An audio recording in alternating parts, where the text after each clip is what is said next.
Have you ever had a moment so shocking it feels like the world stopped spinning just for you? That's exactly what happened to me in my gynecologist's office. One minute we were laughing about something silly, and the next, she looked me in the eye, her voice trembling, and said, "We have to act now." My heart skipped. I couldn't believe what I was hearing. And all the while, my husband, well, what I didn't know then would change everything. Today, I want to take you on my journey, through fear, betrayal, and a fight for my life that no one could have predicted. When she said we have to act now, I felt like someone had yanked the rug out from under me and I was falling endlessly into a pit I had never seen before. I could hear the words but they did not fully register in my mind, as if they were coming from somewhere far away, and yet every fiber of my body knew that something was terribly wrong. My hands were shaking uncontrollably and I gripped the edge of the chair in the office as though holding on for dear life could somehow anchor me to reality. I had always considered myself a woman who took care of her health, who went to checkups on time, who did the right things, ate the right foods, exercised, and never ignored anything that felt off. But here I was confronted with news that made all those precautions seem meaningless. My doctor looked at me with eyes that were serious and heavy with concern, and I could see in her expression that this was not something to be taken lightly. She spoke slowly and deliberately, as if measuring every word against the weight of what she had to deliver, and I listened desperately, trying to catch every syllable. I clung to the hope that maybe I had misunderstood. Maybe she was talking about something minor, a routine precaution or a simple procedure I could easily handle, but the words kept coming, and with each one the fear in my chest grew like a fire spreading through dry grass. I could feel my heart pounding in my ears and the blood rushing through my veins like it was trying to escape from the realization that my life as I knew it was about to change forever. I could not breathe properly. My chest felt tight, my throat dry, and every instinct screamed that I needed to sit down to gather my strength to prepare for whatever was coming next. My mind was racing, trying to piece together how this could have happened, how I could have gone to sleep the night before thinking everything was normal and now be faced with a crisis that demanded immediate action. I looked at my doctor for reassurance, hoping that perhaps she would soften the blow or offer a path that would make the news less devastating, but the gravity in her eyes told me that there was no easy way out, and that hesitation could cost me more than I wanted to imagine. The room felt suddenly smaller, suffocating, as if the walls themselves were pressing in on me, and I realized that I was on the brink of a journey I could not avoid. One moment I had been planning dinner for the week, thinking about mundane things like work and errands and family obligations, and the next moment I was facing a reality that stripped all of that away, leaving only the raw vulnerability of being at the mercy of forces beyond my control. I tried to focus on my breathing, forcing myself to inhale and exhale in a way that could calm my body, but my mind refused to slow down. Every possible scenario ran through my head and none of them were comforting. I thought of my husband and wondered if he even knew the seriousness of the situation. I wondered if he would be supportive or if this would somehow reveal cracks in the relationship I had always believed to be solid. One thought about my parents, my friends, my life, and all the things I had yet to accomplish, and suddenly they seemed so fragile, so uncertain. I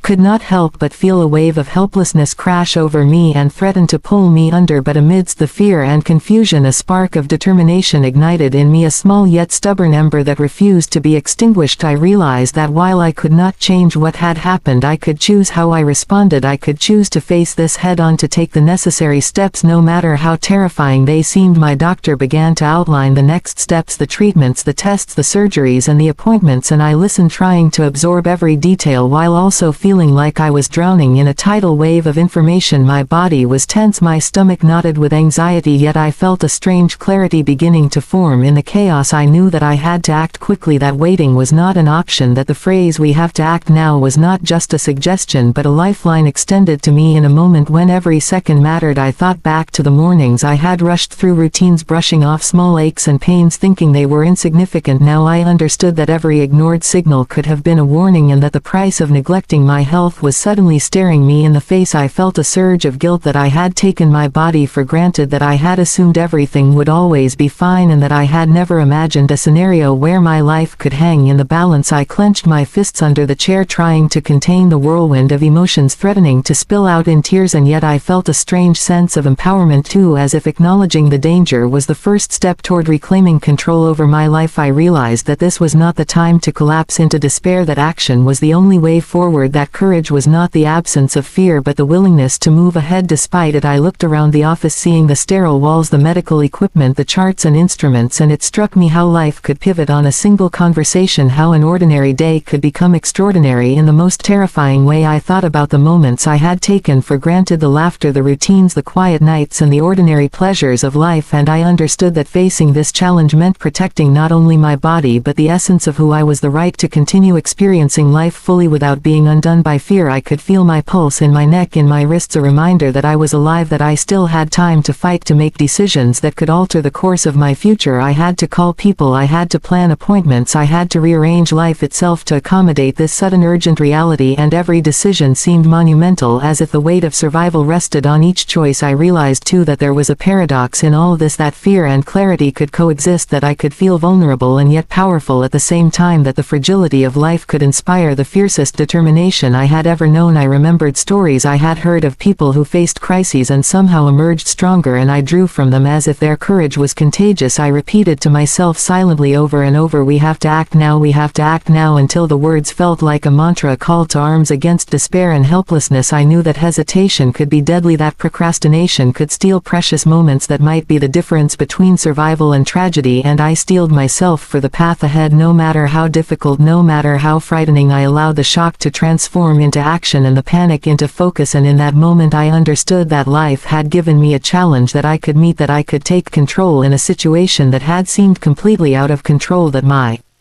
hands trembling now were the same hands that would make the calls, schedule the procedures, show up at appointments, and fight tooth and nail for my own survival. I thought about my husband again and realized that whatever secrets he held, whatever truths he had hidden, none of it could interfere with my determination to act with urgency, to honor the message my doctor had given me, and to seize the chance to live fully and without regret. The words "we have to act now" would echo in my mind endlessly, reminding me that life is precious, that health is not guaranteed, and that courage is not something you wait for, it is something you create in the moment when you have no choice but to rise up. I could feel tears streaming down my face, but they were not tears of weakness, they were tears of recognition of the reality I faced and of the strength I was beginning to summon. I felt the weight of the future pressing down on me, and at the same time I felt a strange liberation in knowing that I was responsible for my own survival, that I had the power to act, to decide, to move forward, and to demand the life I deserved. And though fear still lingered in the shadows of my mind, it was tempered now by a burning resolve that would not be denied. I left the office that day with a new sense of purpose, with a plan in my mind, with a determination that felt like a shield around my heart, and though the journey ahead was uncertain, I knew that I had the capacity to meet it head on, and that no matter what I would fight for every moment of life that had been entrusted to me. All the time my husband had been acting normal, or so I thought. I never suspected that while I was facing a crisis that could change my life, he was living in a world I could not see, a world where secrets festered and truths were hidden behind smiles and reassuring words. I kept replaying moments in my mind, the quiet mornings when he kissed me goodbye, the evenings when we watched TV together, the casual conversations about mundane things, and I began to wonder if every gesture I had believed to be love had been carefully calculated, every smile, every touch, every word a mask to hide something I could not yet comprehend. I felt a cold shiver run down my spine as the realization settled over me that while I was absorbing life-changing news in a sterile office, my husband had been hiding realities that were just as impactful in their own way. And suddenly every memory of our time together seemed tinged with suspicion. I remembered the way he had been secretive with his phone, the sudden phone calls he would take in private, the moments when he seemed distracted or distant, and at the time I had dismissed them as work stress or fatigue, but now those small details loomed large in my mind like warning signs I had ignored because I wanted to believe in the version of him I had created in my heart. I wanted to believe that he was unwaveringly supportive, that he was the partner I thought I knew so well, and yet the truth was slipping through my fingers like sand, and I could feel the panic rising in my chest as I realized that the foundation I had trusted might have been an illusion. The shock was suffocating. I could barely reconcile the man I loved with the possibility of the man he might actually be, the one who could stand by my side, or the one who had cultivated a life of deception. I felt anger coursing through me, hot and sudden, as if a switch had been flipped in my soul. How could someone I trusted so completely be capable of hiding so much from me? How could he carry on with his ordinary life while I was standing at the edge of a terrifying precipice, fighting for my health and my future? I wanted answers, I wanted explanations, I wanted to confront him and demand the truth, but at the same time I was consumed by fear, by the possibility that the truth might be far worse than I could imagine, that the secrets he had kept might shatter the world I thought I knew, and there was a part of me that wanted to turn away, close my eyes and pretend everything was normal, because the weight of reality was almost unbearable, and yet I knew that pretending would be fatal, that I could not afford illusions, not now, not ever. The juxtaposition of my medical crisis and his hidden world created a strange and painful tension in my mind. I felt betrayed and isolated even when he was physically present, even when he smiled or spoke to me gently, because I knew there was a part of him that was inaccessible, a part that had been deliberately concealed from me, and the more I thought about it, the more I realized that I could not ignore it, that I had to face it head on. I had to see the full picture, even if it hurt, even if it meant reimagining every interaction, every conversation, every promise we had made to each other. I remembered specific moments when I had suspected nothing, when I had trusted blindly, and it made me question my own judgment, and yet I also felt a strange clarity emerging from the chaos, a clarity that told me I was stronger than I had believed, that I could navigate both the crisis in my body and the crisis in my heart, that I could uncover truths and still stand tall and claim my own agency. I began to observe him differently, noticing the subtleties I had once overlooked, the evasive glances, the hesitant answers, the moments when he seemed too perfect, too practiced, and it was terrifying to realize that I had been living with a man I did not fully know for years, and yet at the same time I felt a growing determination to uncover the full story, to confront the reality I had been avoiding, to demand transparency and honesty, because nothing in my life could be built on deception, not now, not when the stakes were so high. I could feel a storm of emotions raging inside me, fear, grief, anger, confusion, and yet underneath it all a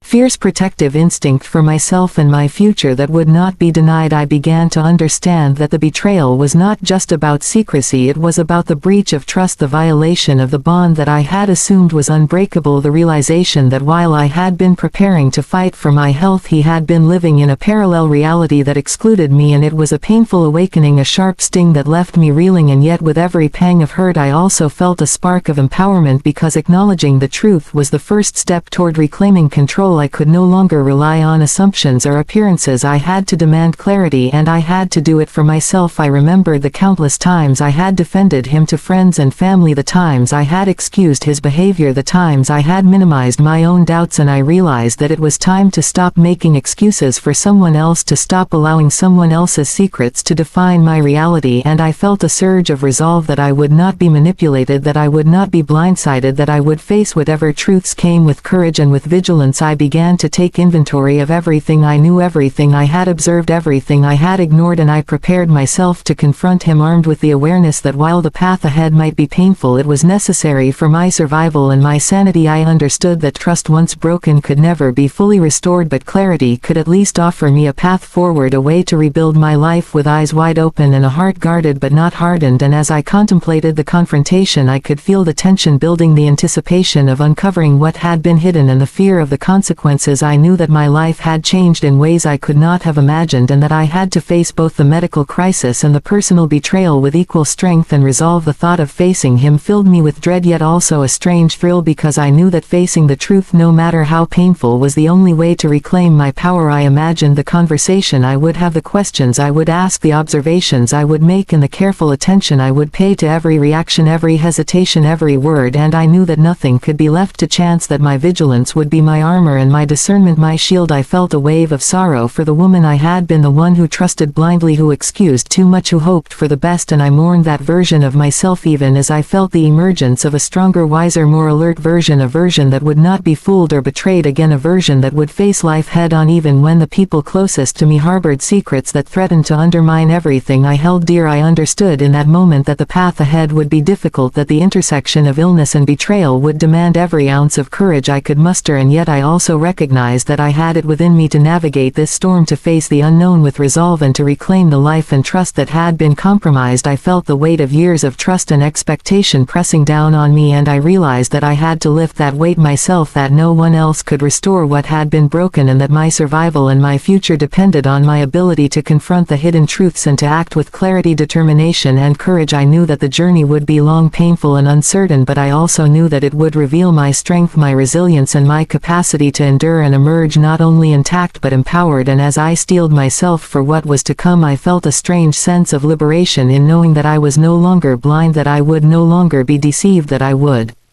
face the truth no matter how frightening, and that in facing it I would reclaim my power, my agency, and my life in a way that no secrecy could ever take away. There was no time for denial, no time to linger in the panic, no time to cry for long, because the words my doctor had said echoed relentlessly in my mind. We have to act now, and they were not just words, they were a command, a warning, and a lifeline. All at once I felt my pulse racing and my hands trembling as I absorbed the gravity of the situation, and in that moment fear transformed into urgency, a blazing need to move forward, to make decisions, to fight for my life in a way I had never imagined before. I realized that the crisis I was facing was not something that could wait for tomorrow or even the next hour. Every second counted, and the weight of that realization pressed down on me with a force that was almost unbearable. I tried to steady my breathing, but it felt shallow and insufficient as my mind raced through every possible scenario: the treatments, the procedures, the appointments, the waiting rooms, the needles, the tests, the uncertainty of outcomes, and I knew that hesitation could cost me dearly. That delay was not an option, that action was my only path forward. I remembered the moments leading up to this instant, the ordinary routines, the laughter, the mundane tasks, and how fragile it all seemed now, like a delicate house of cards that could collapse at any moment. I felt a strange mix of anger and determination, anger that life had brought me here, and determination that I would not allow it to defeat me. I had faced challenges before, but nothing like this, nothing that demanded every ounce of courage, focus, and resolve I possessed. I understood that courage was not the absence of fear, but the willingness to move forward despite it, and in that understanding I found the strength to take the first step. I began to think about the practicalities, the calls I had to make, the schedules I had to rearrange, the people I had to inform, the arrangements that needed immediate attention, and each decision felt monumental, as if the weight of survival rested squarely on my shoulders. I realized that I was the only person who could make these choices for myself, that no one else could do it for me, and that realization was both terrifying and empowering. I felt a surge of clarity as I accepted responsibility for my own life. I could no longer defer to others or hope that someone would take control. I was in charge of my own destiny, and every action I took now would shape the outcome. I could feel the urgency coursing through my veins like electricity, igniting every fiber of my being. I thought of the treatments, the surgeries, the tests, and I knew that each step would be uncomfortable, painful, and frightening, but I also knew that each step was a necessary move toward survival, a claim on the life I was determined to protect. I felt a sense of heightened awareness, as if the world had sharpened into focus around me. Every sound, every movement, every thought was amplified. I could sense the fragility of time, the fleeting nature of opportunity, and the absolute necessity of acting decisively. I thought of my loved ones, my family, my friends, and how their presence depended on me taking action, how they would be affected if I delayed or faltered, and that sense of responsibility added fuel to the fire within me. I knew that my fear was valid, that my anxiety was justified, that the weight of uncertainty was real, but I also knew that fear alone could not save me. Action could transform panic into purpose, and in that realization I found a strange comfort, a recognition that while I could not control the future, I could control my response to it. I began to plan meticulously each step, each appointment, each decision, and I felt a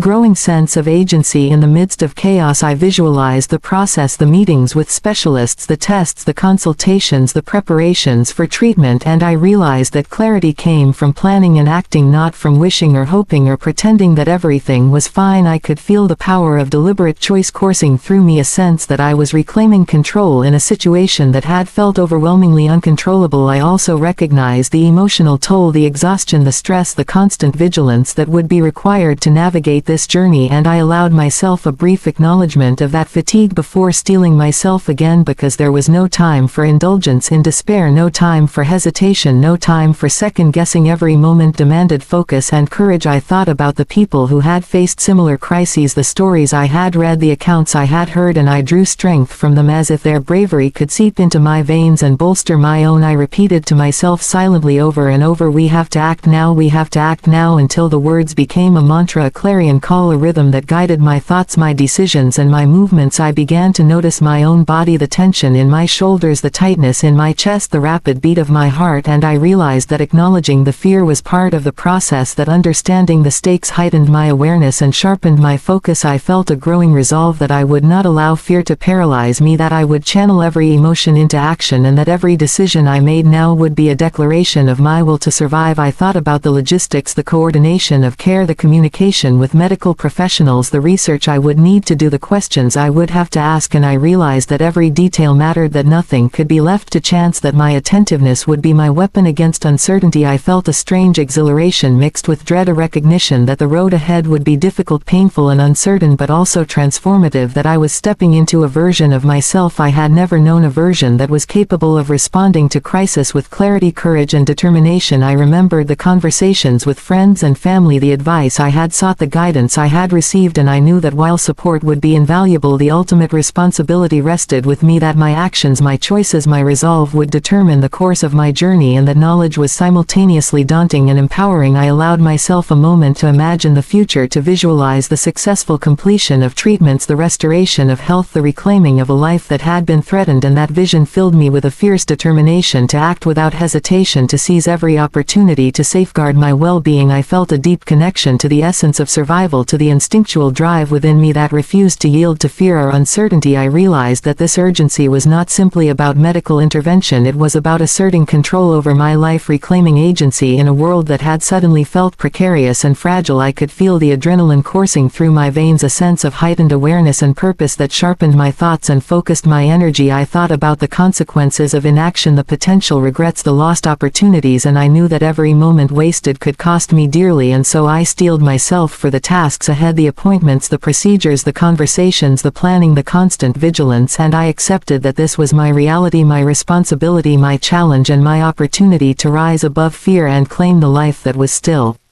within my grasp. I reminded myself repeatedly that courage was a choice, that action was a necessity, that hesitation was a luxury I could not afford, and that every step I took forward was a victory over uncertainty and despair. I could feel a deep sense of alignment between my mind, my body, and my will, a recognition that despite the fear, the uncertainty, the pain, the exhaustion, I was capable of responding with clarity, precision, and determination, that my life was in my hands, and that every conscious choice I made now was a declaration that I would not be defeated. I carried that determination with me out of the office, into the waiting room, the parking lot, the car, and into the first steps of the journey ahead, knowing that each moment mattered, that every decision was critical, that the mantra "we have to act now" would guide me through the fear, the unknown, the uncertainty, and that in acting with urgency I was taking back control of my life in a way that no circumstance, no diagnosis, no hidden challenge could take away from me. And as I drove home, I could feel a transformation taking place within me, a recognition that the power to act decisively, to fight, to survive was already mine, and that nothing could diminish the resolve that had been awakened in me by the urgency of those words, "We have to act now." It wasn't just about the diagnosis, it was about everything it revealed, and the moment I realized that the crisis in my body was intertwined with the crisis in my life, I felt like I had been standing in the sunlight all my life, blind to the shadows, and now the light was gone and I was left staring into darkness that was both terrifying and revealing. I felt anger surging through me like a wave crashing against rocks, because how could life be so cruel? How could it deliver a blow so sudden and severe when I had been living in a world I thought was safe and predictable? I had always believed that my husband was my partner, my confidant, my support, and yet as the secrets he had kept and the distance I had felt began to surface, I realized that the foundation I had trusted was unstable, and the realization shook me to my core. I felt fear and grief mingling in a storm inside my chest, every beat of my heart a reminder of how fragile life was, how easily the world I had built could crumble, and yet in that storm there was clarity, because I could see the truth no longer hidden, no longer disguised behind smiles and casual conversations. I understood that I had been living with a man I did not fully know, and that the person I trusted the most had been capable of hiding realities that affected us both, and that awareness was both painful and liberating. I began to examine every memory, every interaction, every promise that had seemed genuine, and I could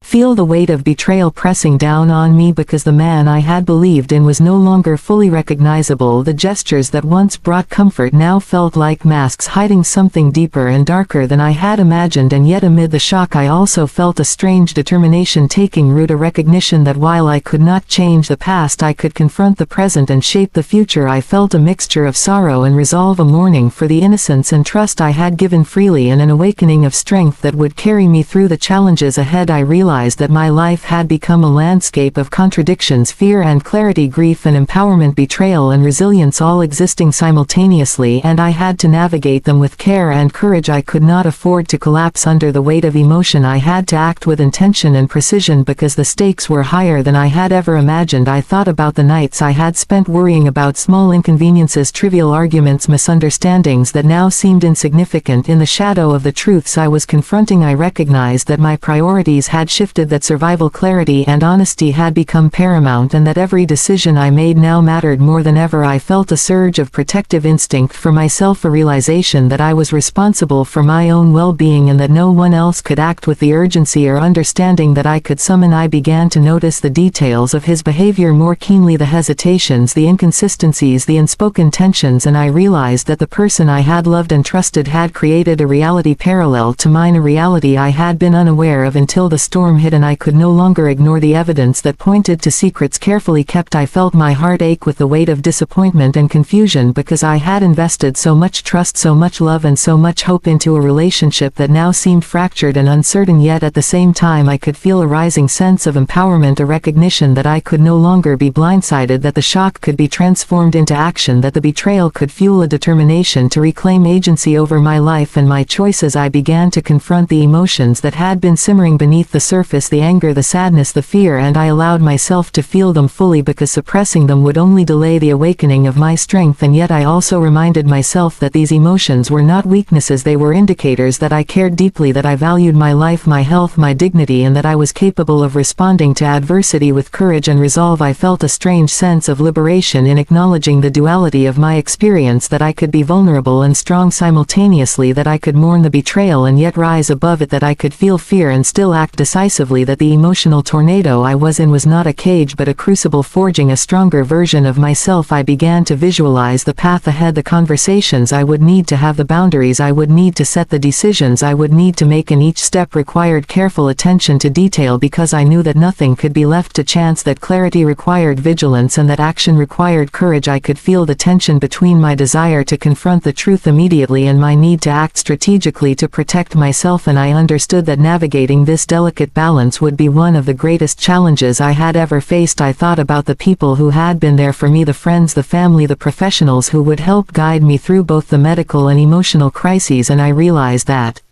support was invaluable, yet the ultimate responsibility rested with me, that my choices, my awareness, my resolve would determine how I emerged from this storm. I allowed myself to feel grief for the trust that had been broken, for the illusions I had held, for the innocence lost, yet I did not linger in despair. I converted that grief into focus, into strategy, into a burning determination to reclaim my life on my terms. I examined the subtle cues, the signs I had ignored, the moments that in retrospect hinted at hidden realities, and I realized that awareness was now my ally, that by paying attention to every detail I could navigate the complex terrain before me with more confidence and clarity than I had before. I could feel the interplay between fear and strength shaping my actions, a recognition that vulnerability did not negate power, that the acknowledgement of pain could coexist with the assertion of control, that the emotional chaos could be harnessed to fuel deliberate action. I began to plan the steps I would take to safeguard my health, to protect my emotional well-being, to address the betrayal, and to assert boundaries that would prevent further harm. And with every plan formulated, every decision contemplated, I felt a growing sense of mastery over a situation that had initially felt overwhelming. I could see the necessity of separating fact from assumption, of confronting reality with unflinching honesty, and I knew that by doing so I was reclaiming not only my health but my sense of self, my autonomy and my dignity. I thought about the future, the life I wanted to build, the relationships I wanted to nurture, the independence I needed to assert, and I realized that the revelations I had faced were catalysts for transformation, that while painful offered an opportunity to rise above fear and betrayal and to redefine my life on my own terms. I could feel the power of deliberate choice coursing through me, a sense that I was no longer a passive observer in my life, that I was actively shaping my destiny, that the storm had revealed my strength and resilience, and that I could navigate the emotional tornado with intention and courage. I embraced the duality of my experience, the simultaneous fear and empowerment, the grief and clarity, the betrayal and determination, and I recognized that this complex complex tapestry of emotions was not a burden but a tool, a source of insight and a testament to the depth of my humanity. I understood that I could never go back to naive trust, that my awareness had been forever heightened, that my resilience had been forged in fire, that the emotional tornado was not a curse but a crucible refining the strength I would carry forward. I felt a profound sense of responsibility to myself to act with integrity, courage and vigilance, to navigate the turbulence with determination, and to emerge from the storm not just surviving but empowered, capable and resolute. And as I faced the path ahead, I knew that while the journey would be fraught with challenges and heartache, I possessed the clarity, courage and inner strength to meet every obstacle head on and to claim the life, the health and the future that I was determined to protect and nurture, and that no revelation, no betrayal, no fear could take from me. I won't lie, treatment was terrifying every step of the way. A test, a consultation, a procedure or a simple appointment felt like walking a tightrope over a pit I could not see the bottom of. The fear was constant, but so was the determination that burned inside me. I discovered a resilience I had never known before, a strength that emerged in the middle of chaos when everything seemed uncertain, when every moment could change the course of my life. I realized that survival was not about avoiding fear but about moving through it, about acknowledging it and acting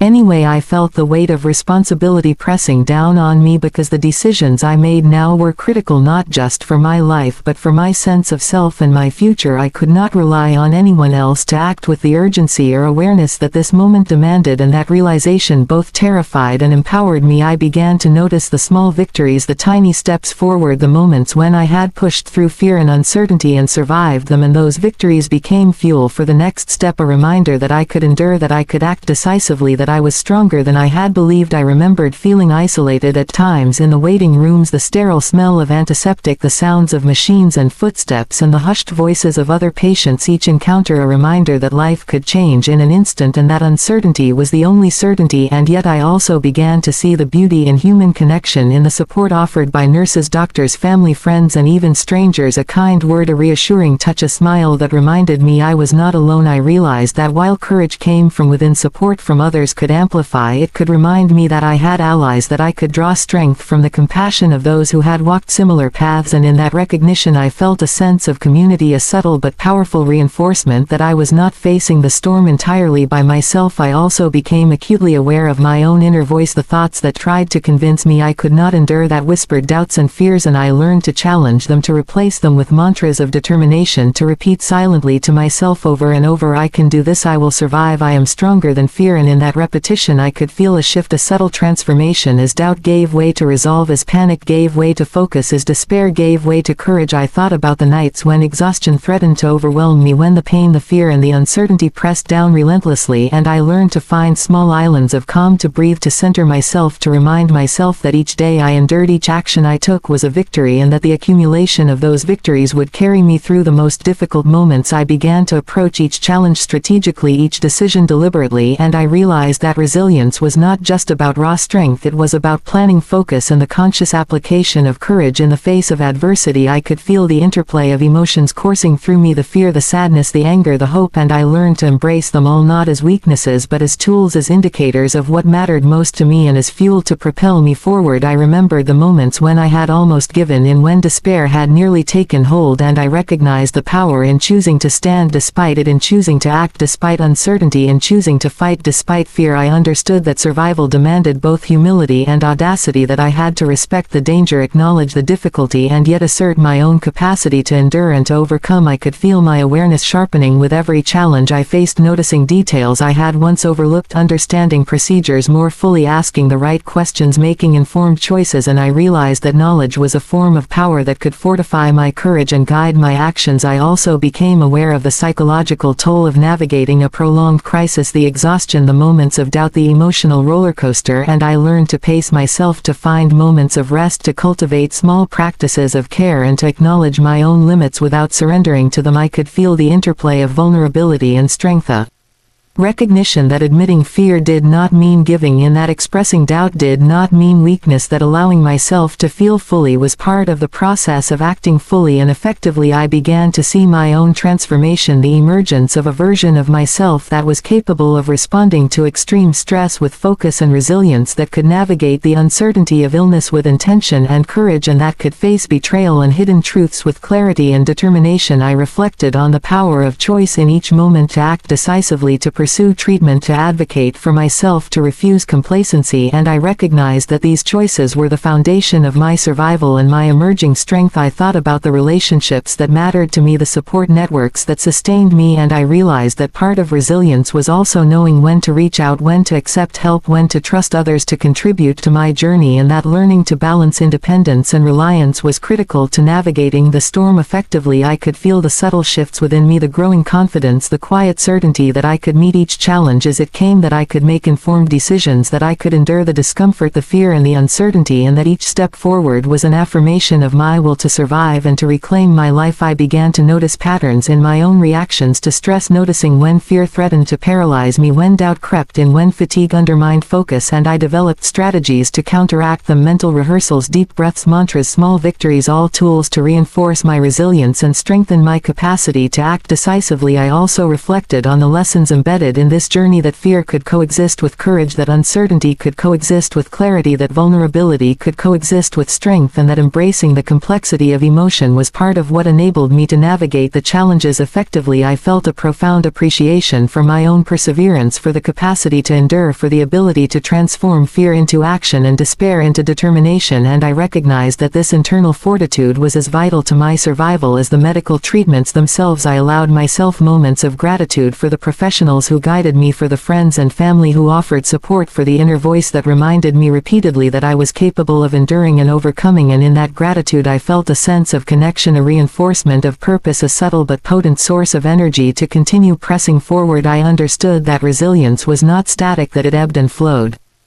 that there would be moments of doubt and weakness, but that overall it was a force that could be cultivated, reinforced, and strengthened by conscious action, by deliberate focus, and by the persistent assertion of will. I reflected on the magnitude of what I had endured thus far, and the realization that I had faced fear and uncertainty head-on filled me with a sense of awe and empowerment that propelled me into subsequent challenges with more confidence, more clarity, more determination. I could feel the evolution within me, the emergence of a stronger, more resilient, more intentional self, a self capable of navigating both the medical crisis and the emotional complexity surrounding it with determination, courage, and strategic focus. And I knew that each small action, each deliberate choice, each victory over fear and doubt was a building block constructing the foundation of a life reclaimed, a life asserted, a life that no fear, betrayal, or uncertainty could diminish. And as I continued down the path of treatment, I could feel an unshakable resolve solidifying within me, a determination to survive, to thrive, to act decisively, and to embody the strength and resilience that had been forged through every test, every procedure, every challenge, every moment of fear, every act of courage. And I knew that no matter what lay ahead, I had discovered a reservoir of inner power that would sustain me and carry me forward through the storm and into the life that I was determined to reclaim. When the dust finally began to settle, when the immediate danger passed, when the beeping machines, the tense appointments, and the sense of urgency slowly loosened their grip, I found myself standing in a strange quiet that felt unfamiliar. After everything I had endured, I felt as though I was waking up from a long storm filled with thunder and wind and fear, and suddenly the stillness felt almost too much to hold. My body was tired, my mind was tired, my heart was tired, but something deep inside me had changed, and I could feel it with every breath I took. I was not the same woman who had walked into that office on that terrifying day when the doctor said we have to act now. I had become someone who had faced fear head on, someone who had walked through fire, someone who had learned that strength is not something you wait for but something you choose over and over, even when you feel like collapsing. And in that realization I felt both sorrow and pride, sorrow for the version of me who had trusted so blindly, who had loved so deeply, who had believed everything was safe and stable and solid, and pride for the woman who had risen to meet reality, who had taken control, who had fought through every wave of fear and uncertainty with courage she did not know she possessed. It was during this time of calm after the storm that the truth about my husband became clearer than ever before, not because I was looking for answers but because the truth has a way of revealing itself once you stop protecting the lies I had been clinging to. I replayed every moment, every conversation, every subtle shift in his behavior that I had once brushed aside. I saw how distant he had grown, how distracted, how evasive. I recognized now the signs that I had ignored, the late nights, the sudden changes in routine, the excuses that sounded almost believable but never quite sat right in my chest. I had blamed myself for so long without knowing I was blaming myself for something that was never mine to carry, and that realization hit harder than any diagnosis because it forced me to accept that the man I loved had not been the man I thought. I had been fighting for a future with someone who had already checked out emotionally and perhaps morally, and while that truth was painful, it was also freeing. It meant I could finally let go of the guilt that had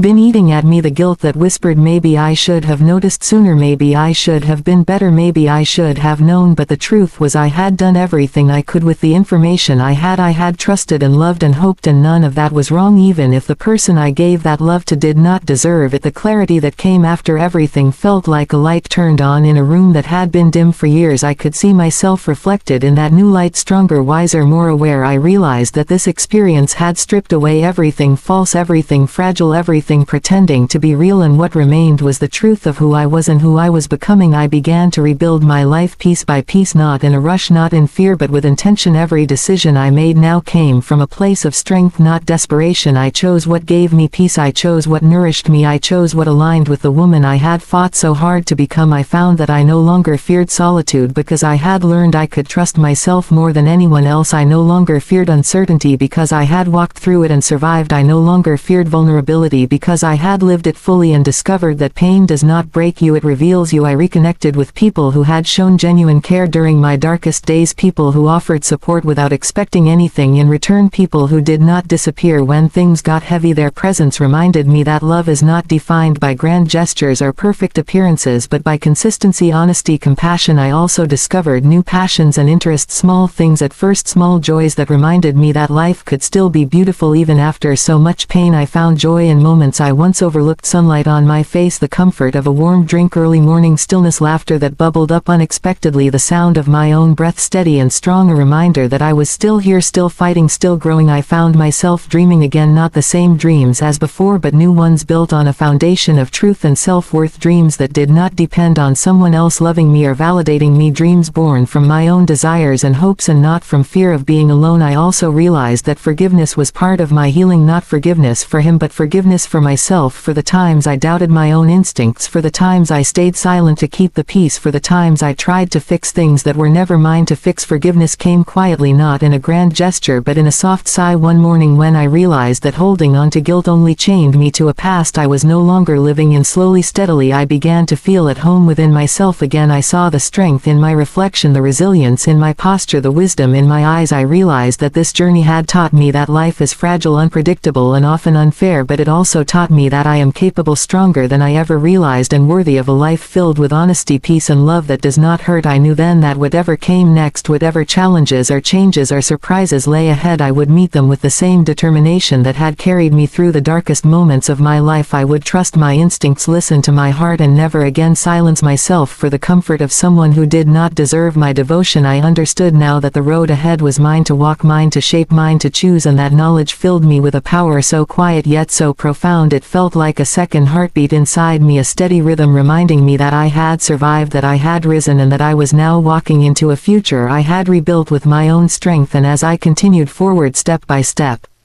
breath by breath, I felt a new beginning unfolding around me, not defined by fear, not shadowed by betrayal, but grounded in truth, shaped by resilience, and illuminated by the unwavering determination that had carried me through every storm into the light of a life I was finally ready to claim.